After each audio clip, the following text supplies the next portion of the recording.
Hi, welcome to my third lecture on the Ruy Lopez opening.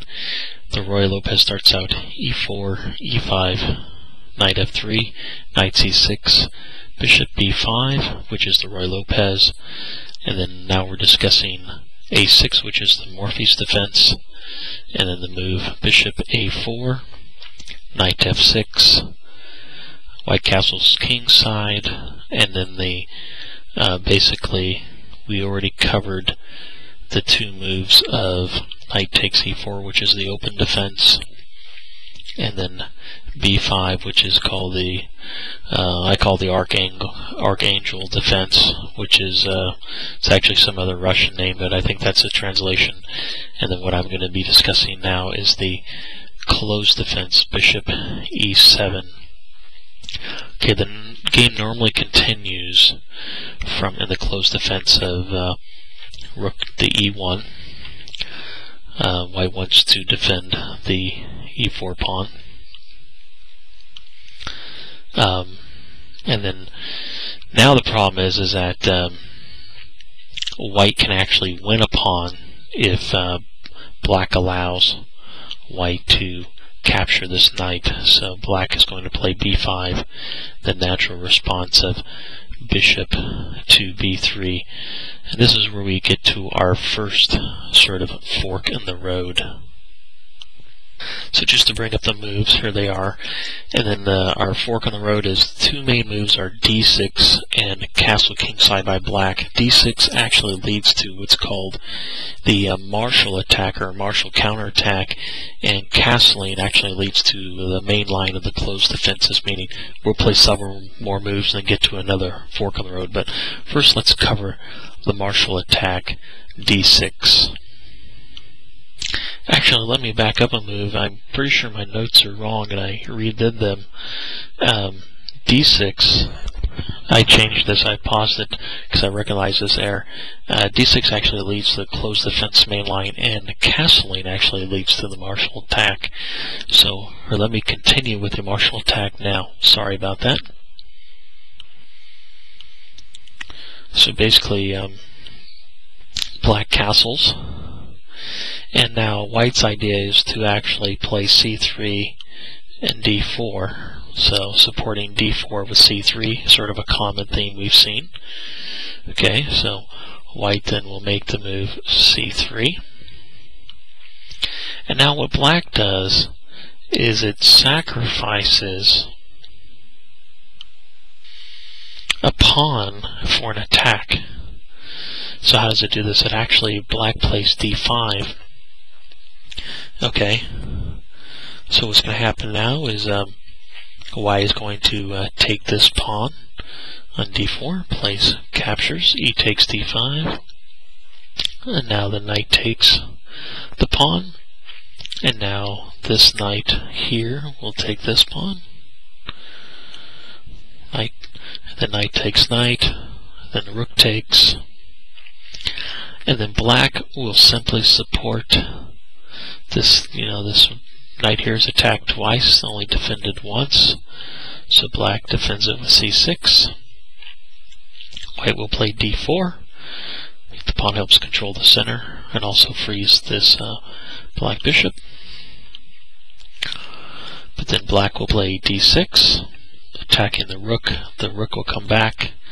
And now this is part of the martial attack. This queen comes out to d4. As you notice, it's now threatening.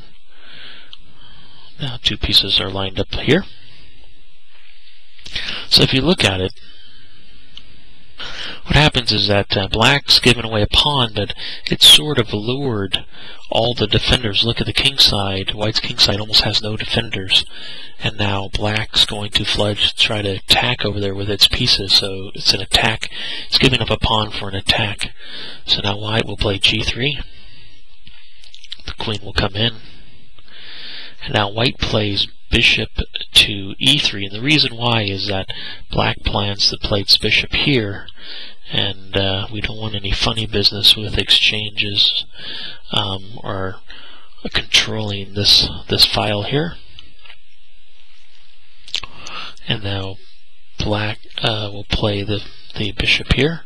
If you don't know, black is now threatening to put his bishop here, and then simply black will checkmate here. Okay, so the queen must come to d3 because the queen is probably going to drop back, and the queens will be changed off. Okay, so that's the Marshall attack. So I'm backing up too quick, so let me just back up sort of slowly, just to let you see.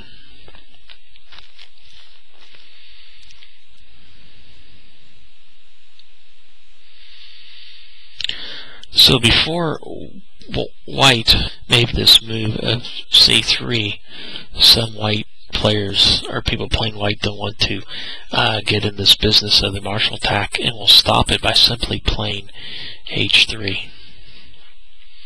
Okay, sort of what they call the anti-Marshall. What this move does is it basically stops the Marshall attack. Another possible move white can make if it doesn't want to get into the business of the Marshall attack is also play a4, but I do not have time to cover those lines. So let me back up a bit. I guess not back up, but cover.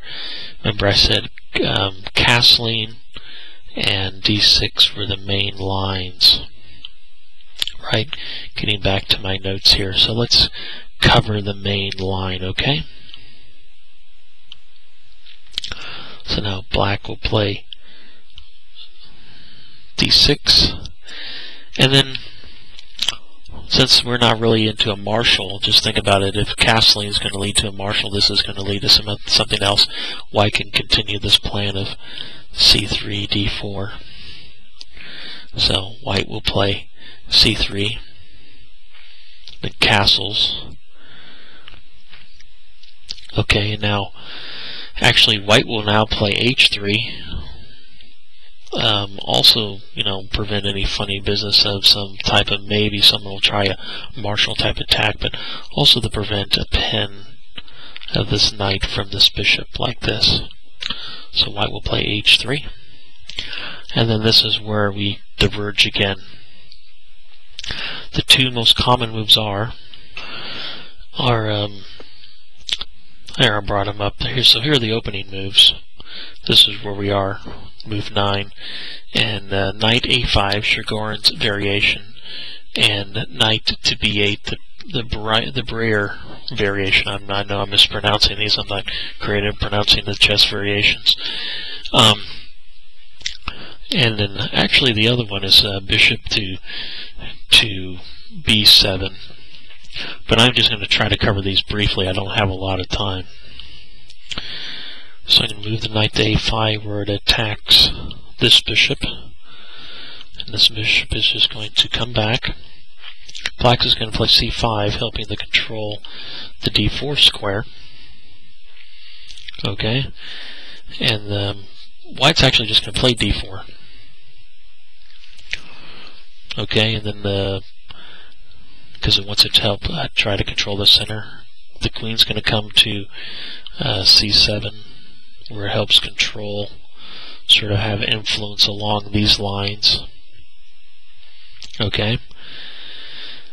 Then white's actually going to play this knight here, and actually the knight isn't really trying to help defend this pawn here. Actually, this knight has a plan of coming to here, and then to here, and then probably headed towards this square right here, possibly this square. Okay, so that's what's happening.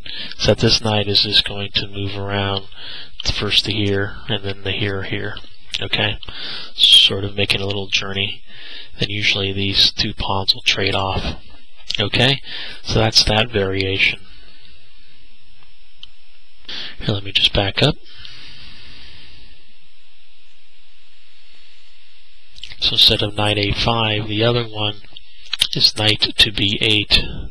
What happens is that this knight here isn't well placed now, and black's plan is to actually redevelop it. So by going to knight to b8, it plans to bring it to d7, where it will be more useful. Okay, so that's the idea. So how does this one work out? So knight will play back. And then white will continue its plan by playing d4. Black will play its plan, following its plan to d7, and then sort of like the last one, this knight here, it's going to come to d2, and it's eventually going to make its way over to the king side. You know, maybe by this route, you know, maybe come up here and go here. So the knight is sort of going to move around like that. So this bishop's going to come to b7. The white bishop here is going to come back. Sort of what now is white is, it's sort of moving its pieces. It's getting its pieces in line to come over here and attack on the king side. Unfortunately, I'm out of time, or I would continue.